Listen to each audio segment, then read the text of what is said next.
Please be seated.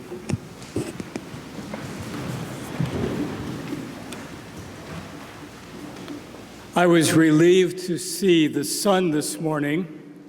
The thought of preaching to Floridians who have spent 7 days without any substantial sunshine was a little frightening. You get sort of squirrely after 2 days. But fortunately, the gospel is a favorite, the story of the Good Samaritan, that lifts our spirits, so let's see if we can keep them lifted. Now, many stories tell well if we update them in context. And as Jesus was a little short on character development in this story, we'll have to use our imaginations.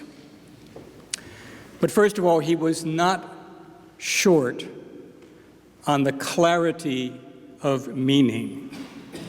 He took an absolute law, the great commandment, that we should love God and neighbor, and he gave it an up-to-date context for that moment in time, sort of the way our courts use both law and precedent to interpret complex situations.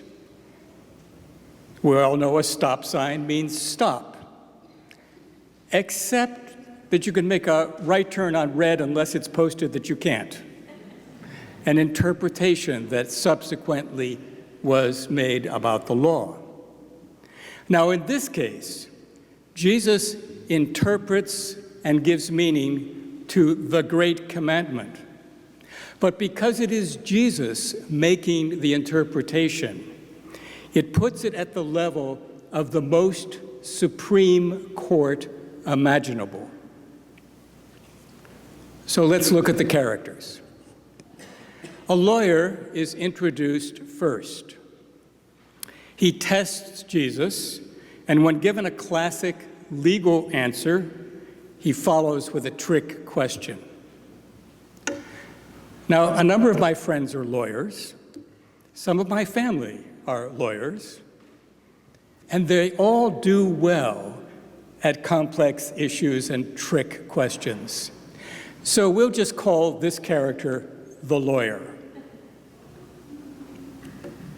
The Levite is more complicated. Jesus presumes that we would know that a Levite is a descendant of the tribe of Levi and has important social, political, and religious responsibilities. He's sort of like landed gentry or one of America's old families. He's most likely to get elected to the vestry and the city council, and he thinks he should. He's the sort who knows that others will do things for him. He's not going to get his hands dirty with this unknown by the side of the road. Someone else will take care of it. We'll call him the snob. Now, the priest, we'll call him the rector. The priest knows all the religious rules. If he touches a bloody person, he'll have to perform an act of purification, and then he'll be late to the vestry meeting, and they'll be angry because he stopped to take care of someone who's never going to be a member of the congregation and make a pledge. So the rector hurries on. Along comes, as an aside, our rector knows the road from Jerusalem to Jericho. He was just there a few months ago. He has slides and pictures. He'll tell you all about it. Of course, he was in a bus. Along comes the Samaritan. He's not really a foreigner, but still different. His people have a different version of the Torah, a different way of worship. The Samaritans were separated from the Judeans at the time of the Babylonian exile centuries earlier, and there's still a kind of border between them.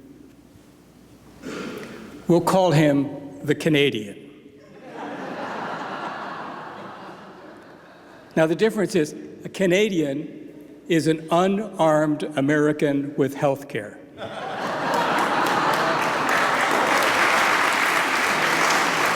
That's not original to me. I quoted that. Finally, we come to the nameless victim. Jesus gives him very little character development. So here I need you to use your imagination or memory if you've ever been mugged. Thankfully, I've never been left by the side of the road, but I have been robbed to the point of confusion. The robber got my money, my passport, my jacket, and my umbrella, and it was raining. So my friends were very worried because this was in a country where ID was required, and I had already been stopped several times to show my ID. So they hustled me off to the local police station to get a document that said I could walk around on the streets. And the first thing they asked me was my passport number. You all have that memorized, right? Should. In most countries of the world where there's a national ID, everybody has that number memorized the way we do our social security number and phone number. The police were skeptical about my story. So I turned to the American consulate. It was closed for Labor Day. Who knew that was a holiday where I was at the time? I was confused. Now, the victim in our gospel story has been robbed and beaten and left wounded. So the Canadian puts him in his Ford and takes him to the Motel 6, stopping first at Walgreens for first aid and at McDonald's for food. There was no Tim Hortons. He tells the clerk he'll be back in a day or so to settle the bill. And the clerk runs his credit card and says, whatever. So imagine being the victim in this story. Slowly, you begin to heal and come half alive, aware that you're in a Motel 6 with fresh bandages and a bag of takeout food. You're confused. So that was the context of the story. Now I want to move it up a notch to this week, where we are now. Now, I know the news. I watch and read and listen. I'm especially attracted to the human stories behind the scenes, not when the reporter holds up the microphone and says, how do you feel? I mean the real stories behind the scenes. Now this week, a good deal of media attention has been focused on the border issues with political and personal dramas of all kinds. At the same time this week, friends of mine had been urging me to both research and donate to the International Rescue Committee. So I looked them up. I found out that they support the nonprofits and church groups who are follow-up responders when the Border Patrol releases asylum seekers from the first detention and screening. Now, don't wander off into the last political jargon you heard or said. I'm talking here about people, families, who cross the border legally seeking asylum, who are cleared by the border officials, and then, because there are no facilities to hold them at the border, released into cities, often near nonprofit assistance centers, often far away from the border. Now, the International Rescue Committee that my friends urge me to support does work with such a center in Phoenix. And on their website, they document the questions most commonly asked by parents with children when arriving there. Remember, these are people who have been detained and released and bused to Phoenix and left in front of a not-for-profit assistance center. The questions they ask, I imagine, are very much like the ones the victim in Jesus' story asked as he became aware. Where am I? How would you know if you've just been on a bus for a few hours? Can I tell my family I'm alive? These are real people with real connections. How can I contact my family in the USA? Maybe that's what they were hoping to meet. How do I travel? Where can I get medicine for myself or my child? Where can I sleep? What do I do now? These are the questions anyone would ask after a traumatic experience when they're in a place of relative safety, facing the insecurities and unknowns of what happens next. Now, in this particular context, the parents and children who arrive at the center in Phoenix may have sought entry at a legal border crossing, been detained by the Border Patrol, cleared, and then bused to Phoenix. They may have a cousin in Chicago, but their asylum judgment hearing may be scheduled many months out. We all know about the backlog they're having. And their asylum hearing may be in front of a judge in a different state from the one that they're in now or the place where they crossed the border. If they lose the document about that hearing, or the hearing changes, or they don't show up, their case is automatically judged for deportation.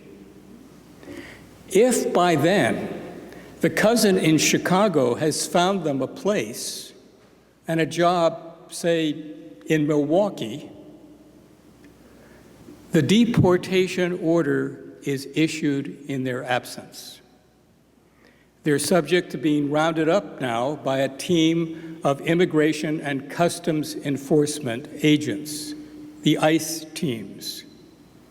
And that may be happening with the intense efforts going on this morning. To complete the picture, we need to return to the center in Phoenix and other centers like it, where volunteers from churches and community groups try to find the medicine, money, housing, and transportation for the asylum seekers who have found their lives disrupted as much as the victim left half dead in Jesus' story. Also this week, I learned something from a broadcast interviewing some of the volunteers, not at the Phoenix Center, but at one in Houston. I heard the staff member in charge of outreach ministry of Trinity Episcopal Church in the Woodlands, a suburb of Houston. She's been helping organize aid and volunteers from her parish. So I went on their website. You know, there are no secrets about Episcopal churches anymore. Trinity looks like a regular suburban Episcopal church. Looks very much like ours. The worship space is even fairly similar. The outreach minister said in the broadcast that the congregation, like us, is divided all over the place on the politics of the border issues. But she emphasized that the entire parish is united in their understanding that the mission of Christians is to help people in need. Divided all over the place about politics, completely united about the mission to help people in need. We probably have enough people in this room to represent all the political opinions right now. But we may not be excused from having one commitment to the commandment to love our neighbors. At the end of the gospel story, Jesus turns to the smart aleck lawyer who had quoted the absolute law about love of God and neighbor, and he asks him which one was neighbor to the victim. The lawyer, humbled, answers, the one who showed mercy. Now, we can show mercy also. We may not be setting up a refugee assistance center on this campus. So far, people are not landing on Siesta Key Beach yet. But there are things we can do, and I'm going to tell you 3 of them. And if you can't remember them, there's pencils in the pews. You can write them down in your leaflet. 3 ways you can show mercy. The International Rescue Committee supports the volunteer centers. Episcopal Migration Ministries, which has been around for as long as any of us have, helps settle legal refugees, those who have been completely cleared by the government and are accepted as refugees are often attached to parish communities where the parish provides housing and clothing and job connections and school connections and medical connections and emotional support as a family would. The third one is Episcopal Relief and Development, which helps people in places of their origin so that they don't have to become refugees, as well as helping with disaster relief as they will after what is happening right now in Louisiana. International Rescue Committee, Episcopal Migration Ministries, Episcopal Relief and Development. Now, I may be preaching, but Wayne is our rector. So whether this goes well or not is all his responsibility. And I'm pinning the responsibility on him because Tuesday each week, the clergy of several parishes gather to share common wisdom about the Sunday lessons to prepare. And this past Tuesday, he got me focused on a phrase from today's readings. Wayne kept coming back to what Paul told the Colossians, that God had rescued them from the power of darkness and transferred them into the kingdom of his beloved Son. Rescued and transferred. Wayne said it 3 times. I wrote it down. Our mission is to rescue and transfer. As our colleague at Trinity Church near Houston said, we are divided in politics, but we are united in our mission to help those in need. So a preacher has to put his money where his mouth is. So to make an attempt to show mercy to unknown neighbors, and to start at a basic level, for the next 3 weeks, I'll double my pledge to give an equal amount to the International Rescue Committee, to Episcopal Migration Ministries, and to Episcopal Relief and Development. Go and do likewise.